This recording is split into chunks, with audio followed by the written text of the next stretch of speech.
হে আল্লাহ, তুমি যদি ইচ্ছা করো তোমার রহমতের পানি দিয়ে দেশটারে ভাসিয়ে দিয়ে হরো।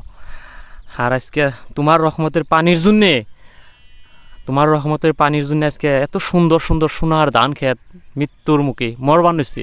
ক্যামেরাম্যান একটু আগিয়ে দেখাও যে আজকে দেখুন অকল 1-2 বিঘা জায়গা না, অকল 1-2 বিঘা জায়গা না, বর্তমান আমাদের আসামের বরপেটা ডিস্ট্রিক্টের চেঙ্গা সমষ্টি হরিপুর গ্রামে বহুত ধান খেত বৃষ্টির বেকরে মরতেছে। 1-2 বিঘা জায়গা না, বহুত খেত বহুত খেত।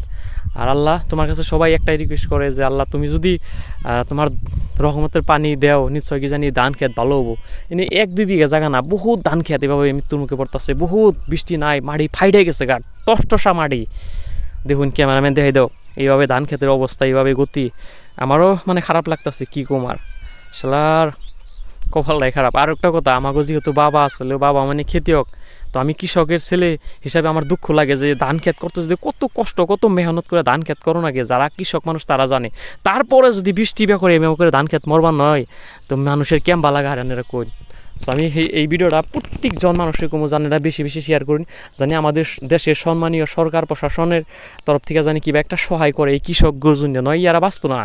কারণ 1-2 বিঘা ধান খেত করতে মোটামুটি 10-15 হাজার করে খরচ, তারপরে যদি এমনি অবস্থা হয় কেমনে লাগে কইন।